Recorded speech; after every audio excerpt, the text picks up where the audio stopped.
हर 15 साल में जनसंख्या कम करने के लिए भगवान लाखों राक्षसों को छोड़ते हैं। इंसान उनसे लड़ने की कोशिश करता है, लेकिन राक्षस इतने ताकतवर होते हैं कि लोग बस छिप सकते हैं। फिल्म की शुरुआत पहले जजमेंट डे की कहानी से होती है।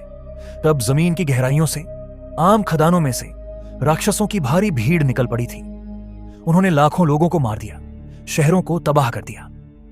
इंसानों और इन राक्षसों के बीच एक भयंकर जंग छिड़ गई और आखिरकार इंसानों ने उन्हें खत्म कर दिया।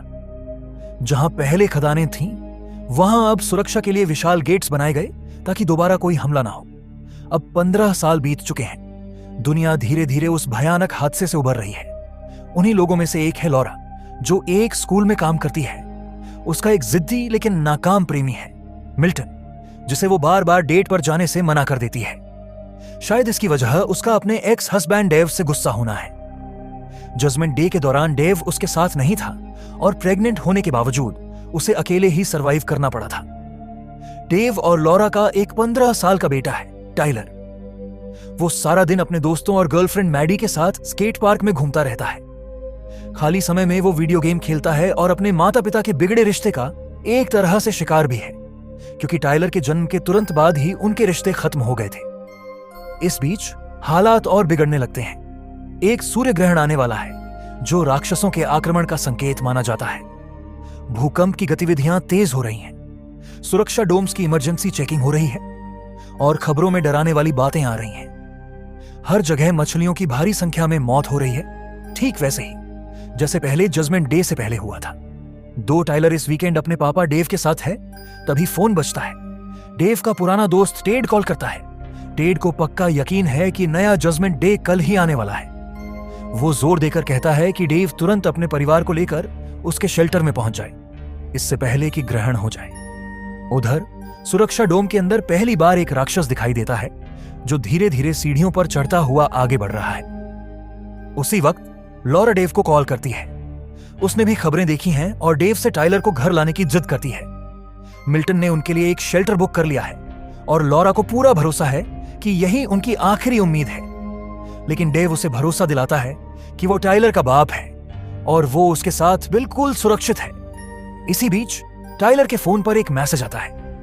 वो उसे पढ़ता है और चुपचाप घर से निकल जाता है, जबकि डेव फोन पर बात कर रहा होता है। लॉरा घबरा जाती है। उसे पता है कि डेव का घर सुरक्षित नहीं है और टाइलर को तुरंत उसके पास लाना होगा। डेव आखिरकार मान जाता है। वो टाइलर के कमरे में जाता है, लेकिन वो वहां नहीं होता। मिल्टन घबराते हुए लॉरा से कहता है कि शेल्टर जल्दी भर रहा है, उन्हें तुरंत निकलना होगा। लेकिन लॉरा समझाती है कि टाइलर गायब है। मिल्टन उसका लोकेशन ट्रैक करता है और पाता है कि टाइलर स्केट पार्क में है। टाइलर सच में वहीं मैडी के साथ होता है। मैडी नर्वस है। उसके पेरेंट्स उसे अकेला छोड़कर जा चुके हैं। वो बहुत डरी हुई है और टाइलर से गुजारिश करती है कि वो उसे छोड़कर ना जाए। टाइलर वादा करता है कि वो कभी अपने पिता की तरह नहीं बनेगा। वो मैडी को अकेला नहीं छोड़ेगा। अचानक एक पक्षी की तेज आवाज सुनाई देती है। पूरा आसमान विशाल पक्षियों के झुंड से भर जाता है, जो एक ही दिशा में उड़ रहे होते हैं। पार्क में मौजूद लोग डरकर इधर उधर भागने लगते हैं। पूरा शहर दहशत में आ जाता है। लोग शहर छोड़कर भाग रहे हैं। डेव भी टाइलर को ढूंढने के लिए पार्क की ओर दौड़ता है। उसी वक्त सुरक्षा डोम के अंदर एक वर्कर इंस्ट्रूमेंट्स चेक कर रहा होता है। तभी उसे अजीब सी सरसराहट सुनाई देती है। कोई रहस्यमयी आवाजें आती हैं। अचानक एक राक्षस सामने आ जाता है और देखते ही देखते वर्कर को चीर कर मार डालता है। पास खड़े सैनिक उस पर गोलियां चलाते हैं, लेकिन कोई असर नहीं होता। साधारण गोलियों से उस पर कोई असर नहीं पड़ता। टाइलर और मैडी दहशत में ये सब देख रहे होते हैं। तभी डेव दौड़ता हुआ वहां पहुंचता है। उसी वक्त लॉरा मिल्टन के साथ वहां पहुंचती है और सबको शेल्टर के लिए ले जाती है, जहां उनके लिए सीट्स बुक थीं। ग्रहण होने में सिर्फ 1 घंटा बचा था। शहर में पूरी तरह से अफरा तफरी मची हुई थी। आखिरकार वे शेल्टर तक पहुंचते हैं, लेकिन वहां मिलिट्री का पहरा होता है। सिर्फ औरतों और बच्चों को अंदर जाने दिया जा रहा था। डेव टाइलर से कहता है कि वो अपनी मां का ख्याल रखे और उन्हें शेल्टर के अंदर भेज देता है। टाइलर शेल्टर की ओर बढ़ता है, लेकिन फिर अचानक मुड़ता है और अपने पिता की तरफ भागने लगता है। लॉरा और मैडी टाइलर के पीछे दौड़ती हैं। उसी वक्त शेल्टर के बोर्ड पर अनाउंसमेंट होती है कि शेल्टर पूरी तरह भर चुका है। अब कोई जगह नहीं बची। बिना समय गंवाए वे तुरंत कार की तरफ भागते हैं। डेव सुझाव देता है कि वे टेड के रेगिस्तान वाले शेल्टर में चले जाएं, लेकिन मिल्टन कहता है कि स्कूल पास में है और वहां एक बेसमेंट भी है जहां छिपा जा सकता है। लेकिन फिर से ट्रैफिक जाम, सैकड़ों गाड़ियां सड़क पर फंसी हैं। वे कार से बाहर निकलते हैं, तभी जमीन कांपने लगती है और सूरज पर अंधेरा छा जाता है। ग्रहण शुरू हो चुका है। सुरक्षा डोम के अंदर से राक्षस बाहर आने लगते हैं, कुछ रेंगते हुए, कुछ उड़ते हुए, और देखते ही देखते वे पूरे शहर पर कब्जा कर लेते हैं। डेव कहता है कि शहर छोड़ना ही बेहतर है, यहां रहना बहुत खतरनाक होगा। वह खुद गाड़ी चलाना चाहता है, लेकिन मिल्टन गुस्से में आ जाता है। ये मेरी कार है और मैं जानता हूं कि सबको कैसे बचाना है। दोनों के बीच बहस हो जाती है, लेकिन तभी एक उड़ता हुआ राक्षस मिल्टन को पकड़कर आसमान में ले जाता है। लॉरा जोर जोर से चीख पड़ती है। डेव जल्दी से उसे कार में बैठाता है और वे इस भयानक तबाही से निकलने की कोशिश करते हैं। वे नहर के किनारे ड्राइव कर रहे होते हैं। डेव बच्चों को भरोसा दिलाता है, सब ठीक हो जाएगा, हम यहां से निकल जाएंगे। लेकिन फिर कार का पेट्रोल खत्म होने लगता है। डेव कहता है कि उन्हें दूसरी गाड़ी खोजनी होगी। आगे कुछ कारें खड़ी होती हैं। डेव उनमें से एक कार में जाकर बैठता है। तभी उसे पीछे की सीट पर एक बुजुर्ग आदमी छिपा हुआ दिखता है। वह आदमी एक विशाल, खून से सना हुआ राक्षस देख रहा होता है। राक्षस गाड़ी की तरफ बिना देखे गुजर जाता है और सड़क पर पड़े एक शव को चीर कर खाने लगता है। डेव धीरे धीरे गाड़ी को पीछे की ओर धकेलता है ताकि वह लॉरा और बच्चों तक पहुंच सके। अब दोनों गाड़ियां आमने सामने खड़ी होती हैं। तभी बैल जैसे राक्षस की नजर उन पर पड़ जाती है। फिर अचानक बुजुर्ग आदमी गाड़ी से बाहर निकलता है। वह एक जार से बैल पर नमक छिड़कता है। बैल एक पल के लिए रुक जाता है। इसी बीच लॉरा और बच्चे दौड़कर डेव की कार में कूद जाते हैं, लेकिन फिर बैल बुजुर्ग आदमी पर झपटता है और उसे टुकड़े टुकड़े कर देता है। डेव तुरंत कार स्टार्ट करता है और वहां से भाग निकलता है। हर तरफ से राक्षसों की भीड़ शहर पर टूट पड़ती है। डेव एक सुनसान पहाड़ी सड़क पर गाड़ी चला रहा है। वे आखिरकार टेड के शेल्टर के पास पहुंचते हैं। यह सच में एक मजबूत कंक्रीट बंकर जैसा दिखता है। छत पर कैमरे लगे हैं, लेकिन जब वे दरवाजा खटखटाते हैं तो कोई जवाब नहीं आता। दरवाजे बंद हैं। बंकर के अंदर टेड एक मॉनिटर के सामने बैठा है और किसी ने उसकी गर्दन पर बंदूक तानी हुई है। बाहर पहाड़ों से होकर राक्षसों का झुंड बंकर की ओर भाग रहा है। डेव घबराकर एक टायर आयरन, लोहे की रॉड उठा लेता है ताकि अपने परिवार की रक्षा कर सके। लेकिन आखिरी पल में बंकर के दरवाजे खुल जाते हैं और वे दौड़कर अंदर घुस जाते हैं। डेव राहत की सांस लेता है और टेड को गले लगाता है। बंकर के अंदर टेड की पत्नी स्टेला भी है और एक सैनिक कोने में बैठा है। टेड उसका परिचय कराता है। यह है कॉर्पोरल गैरेट जेनसन, मेरा जानने वाला। मॉनिटर्स पर दिखता है कि राक्षस दरवाजे को तोड़ने की कोशिश कर रहे हैं। माहौल तनावपूर्ण हो जाता है और गैरेट चुपचाप खुद में ही खोया रहता है। मैडी पूछती है, ये राक्षस हमें महसूस कैसे कर लेते हैं? क्या ये दीवारों के आर पार देख सकते हैं? गैरेट हल्का सा मुस्कुराता है। ये रोशनी और गर्मी पर रिएक्ट करते हैं, लेकिन मुझे लगता है ये हमारी आत्मा को भी देख सकते हैं। ये शैतान की औलादें हैं, यानी कि भगवान की भी। ये हमारे जिस्म को तकलीफ देते हैं, लेकिन आत्मा से ही इनका असली खाना मिलता है। लॉरा पूछती है, तो कॉर्पोरल, क्या आप धार्मिक हैं? गैरेट गंभीर होकर जवाब देता है, आज के दिन हां। वो बताता है कि पहले जजमेंट डे के दिन वो एक रिफाइनरी में काम कर रहा था। जब राक्षस वहां घुस आए तो उसने खुद को खारे कीचड़ के तालाब में छिपा लिया। राक्षस वहां नहीं आ सके।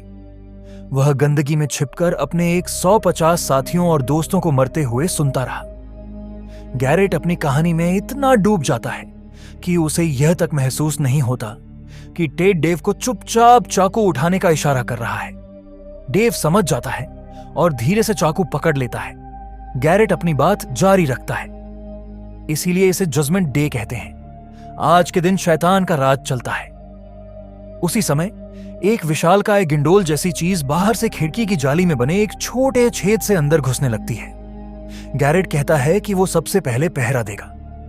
टेड सबको वहीं रुकने का ऑफर देता है, लेकिन उसकी नजरें डेव को कुछ और इशारा कर रही होती हैं। तभी गैरेट अपनी होल्स्टर से बंदूक निकालता है और डेव को चाकू नीचे रखने पर मजबूर कर देता है। गैरेट बताता है कि उसने काफी समय तक छिपने की कोशिश की थी और किसी तरह यह शेल्टर ढूंढ निकाला। टाइलर गुस्से में गैरेट पर झपट पड़ता है और उसकी बंदूक छीनने की कोशिश करता है, लेकिन गैरेट उसे धक्का देकर दूर फेंक देता है। डेव गैरेट को शांत करने की कोशिश करता है। उसी पल गिंडोल जैसा राक्षस अचानक दीवार से निकलकर स्टेला के गले पर चिपक जाता है। टेड उसे खींचकर अलग करता है और उस पर नमक छिड़कता है। डेव गैरेट की बंदूक छीन लेता है और राक्षस को गोली मार देता है। वे गैरेट को बांध देते हैं और स्टेला के बहते खून को रोकने की कोशिश करते हैं। तभी डेव देखता है कि राक्षसों की मदद के लिए एक विशाल बैल आ रहा है। उन्हें बंकर से निकलना होगा। बैल पूरी ताकत से दरवाजे को तोड़ने की कोशिश कर रहा है। टेड बाहर नहीं जाना चाहता। वह कहता है कि उसकी पत्नी स्टेला बाहर जिंदा नहीं बचेगी, लेकिन स्टेला उससे कहती है कि सबके साथ जाना ही सही होगा। फिर वह एक गुप्त रास्ते के बारे में बताती है। बंकर के नीचे एक सुरंग है जो पहाड़ियों की ओर जाती है। गैरेट उन्हें अपने साथ ले चलने की विनती करता है। वह कहता है कि उसके पास एक कार है जिसमें पूरा टैंक भरा हुआ है। वह सबको गेट तक ले जा सकता है, क्योंकि वहां बंकर है और राक्षस वहीं से निकले थे, इसलिए वे वहां वापस नहीं आएंगे। कोई भी गैरेट की बात पर भरोसा नहीं करता, लेकिन वह जिद करता है। पहले मैं सिर्फ खुद को बचाने की कोशिश कर रहा था, लेकिन अब मेरा भी फायदा इसी में है कि मैं तुम सबकी मदद करूं। डेव फैसला करता है कि वे निकलेंगे। हमें वहां तक पहुंचा दो और हम सब कुछ भुला देंगे। डेव गैरेट से वादा करता है। वे हथियार उठा लेते हैं। टेड के पास पूरे हथियारों का जखीरा होता है। बैल अब और जोर से दरवाजा तोड़ रहा है, लेकिन वे किसी तरह भागकर सुरंग में घुसने में कामयाब हो जाते हैं। वे कार की ओर बढ़ते हैं, लेकिन स्टेला की तबीयत बिगड़ने लगती है। डेव और लॉरा बहस करने लगते हैं। लॉरा ताना मारती है, हम इस हालत में नहीं होते अगर तुमने शेल्टर में रहने दिया होता। उसी वक्त टाइलर सड़क के किनारे एक मरा हुआ राक्षस देखता है। मैडी धीरे धीरे उसके करीब जाती है, लेकिन तभी जमीन से लंबे लंबे टेंटेकल निकलते हैं और उसके पैरों को जकड़कर उसे घसीटने लगते हैं। मैडी चीख पड़ती है। टाइलर और डेव मिलकर उसे बचाते हैं। गैरेट उनकी मदद की पेशकश करता है और डेव उसके हाथों की रस्सियां काट देता है। वे पहाड़ी की चोटी पर पहुंचते हैं और शहर की तबाही और आग में जलते हुए इलाकों को देखते हैं। फिर वे नीचे कार के पास पहुंचते हैं, लेकिन कार स्टार्ट ही नहीं होती। पहाड़ी के ऊपर राक्षस दिखते हैं और वे पूरी रफ्तार से उनकी तरफ भागने लगते हैं। गैरेट गाड़ी स्टार्ट करने की कोशिश करता है। स्टेला राक्षसों की भीड़ को देखती है, फिर अपने पति टेड के हाथ में बंदूक की ओर देखती है। वह खुद बंदूक उठाती है और चुपचाप गाड़ी से उतर जाती है। टेड रोते हुए उससे बंदूक छोड़ने की विनती करता है, लेकिन स्टेला जानती है कि वह बच नहीं पाएगी। वह राक्षसों की ओर चली जाती है। टेड रोकर उसे बुलाता है, लेकिन डेव उसे कार में खींच लेता है। आखिरी पल में वे किसी तरह कार चला पाते हैं और वहां से निकल जाते हैं। राक्षसों का झुंड उनके पीछे दौड़ पड़ता है। लॉरा डेव के कंधे पर हाथ रखती है और डेव धीरे से उसका हाथ पकड़ लेता है। आखिरकार वे गेट तक पहुंच जाते हैं, लेकिन वहां कोई नहीं है। दरवाजे खुले पड़े हैं। गैरेट बताता है कि शेल्टर 785 मील दूर है, बेसमेंट में है। वे वहां जाने की तैयारी करते हैं, लेकिन पहले बिजली वापस चालू करनी होगी। गैरेट और डेव ये काम करने जाते हैं, जबकि बाकी लोग फर्स्ट एड पोस्ट खोजने निकलते हैं, क्योंकि टेड के पीठ में गहरी चोट लगी है। डेव बिजली ऑन कर देता है। गैरेट बताता है कि गेट को दूसरी बार के आक्रमण के लिए तैयार किया गया था। टनल के अंदर टनों नमक भरा गया था, लेकिन कुआं बहुत गहरा था। उसी समय वे बाकी लोगों की ओर जाने लगते हैं, लेकिन तभी राक्षसों की दहाड़ सुनाई देती है। ग्रहण खत्म होने में सिर्फ 2 घंटे बचे हैं। गैरेट एक केमिकल वेयरहाउस में छिपने का सुझाव देता है। वहां के दरवाजे अभेद्य हैं, वे अंदर नहीं आ सकते। लेकिन तभी एक राक्षस गैरेट पर हमला कर देता है। डेव और गैरेट मिलकर उसे मारने में कामयाब हो जाते हैं, लेकिन गोली की आवाज से और राक्षस दौड़ पड़ते हैं। गैरेट जल्दी से एक दरवाजे के अंदर भागता है और दरवाजा बंद कर देता है। वह खुद को एक अजीब इंजेक्शन लगाता है। उसकी नसें फूलकर काली पड़ जाती हैं। डेव अपने परिवार के पास लौटता है और टाइलर से कहता है कि जब तक वह वापस ना आए, वह अपनी मां का ख्याल रखे। वह खेल को बराबरी पर लाना चाहता है। टैंक पाइप्स के जरिए खारे पानी को छोड़कर राक्षसों को रोकने का प्लान बनाता है। लॉरा उसे चूमती है और कहती है, सावधान रहना, डेव वेंटिलेशन के रास्ते अंदर घुसता है और देखता है कि एक राक्षस किसी को खा रहा है। उसे ठीक उसी जगह नल बंद करने हैं जहां वह राक्षस बैठा है। किसी तरह वह फॉसेट खोलने में कामयाब हो जाता है और पानी कंटेनरों में इकट्ठा होने लगता है। जैसे ही वह ऊपर चढ़ने लगता है, राक्षस उसे सूंघ लेता है और उस पर झपट पड़ता है। डेव लड़ता है, उस पर नमक डालता है और राक्षस दर्द से चीखता हुआ धूल में बदल जाता है। इस बीच बाकियों को भी राक्षसों ने घेर लिया होता है। टाइलर उन पर गोली चलाने लगता है। तभी लाउडस्पीकर से डेव की आवाज आती है, फायर अलार्म ऑन करो। राक्षसों ने उन्हें पूरी तरह घेर लिया है और वे अब बस कुछ ही सेकंड दूर हैं। टेड टाइलर की ओर देखता है और कहता है, अपने परिवार की रक्षा करो बेटे। फिर वह कुल्हाड़ी लेकर राक्षसों के झुंड पर टूट पड़ता है। राक्षस टेड पर हमला कर देते हैं। टाइलर गोली चलाता है, लेकिन गोली खत्म हो जाती है। उसी पल वह फायर अलार्म ऑन कर देता है। हर तरफ से नमक के पानी की तेज धाराएं गिरती हैं। राक्षस चीखते हैं, तड़पते हैं और खून भरी धूल में बदल जाते हैं। वे बच जाते हैं, लेकिन टेड नहीं। सारे राक्षस गेट के अंदर लौट जाते हैं। लॉरा और बच्चे भागकर खुले मैदान में आते हैं। वहां गैरेट बंदूक लिए खड़ा होता है। वह टाइलर पर गोली चला देता है। अब यह दुनिया हमारी नहीं रही, वह कहता है। यह लड़का वैसे भी नहीं बचेगा। आज भगवान का भी छुट्टी का दिन है। वह फिर से निशाना लगाता है, लेकिन तभी लॉरा अपने बेटे के आगे ढाल बनकर खड़ी हो जाती है। उसी पल डेव दौड़ता हुआ आता है और गैरेट के सिर पर फायर एक्सटिंग्विशर दे मारता है। गैरेट जमीन पर गिर जाता है। तभी नीचे से एक विशाल राक्षस आता है। वह गैरेट की ओर बढ़ता है और उसे धीरे धीरे पूरा निगल जाता है। वे भागकर मेडिकल यूनिट में घुसते हैं। वहां वे केमिकल सिलेंडर में खारे पानी का मिश्रण तैयार करते हैं। राक्षस करीब आता जा रहा है। वह दरवाजे को तोड़ देता है। आखिरी क्षण में डेव उसके ऊपर केमिकल का कैन फेंकता है। जोरदार धमाका होता है। राक्षस दहाड़ता है, तड़पता है और राख में बदल जाता है। लॉरा डेव को कसकर गले लगाती है। वे अब तक बच गए, यह यकीन करना मुश्किल है। वे बाहर आते हैं। दुनिया बर्बाद हो चुकी है, लेकिन राक्षस अब नहीं है। शायद यह बस एक विराम है, लेकिन एक बात तय है, जिंदगी फिर से जन्म लेगी और रोशनी हमेशा अंधकार को हरा देगी। आज के लिए बस इतना ही। कमेंट में बताइए कि आप कौन सी फिल्म मेरी आवाज में सुनना चाहते हैं। मिलते हैं अगले वीडियो में।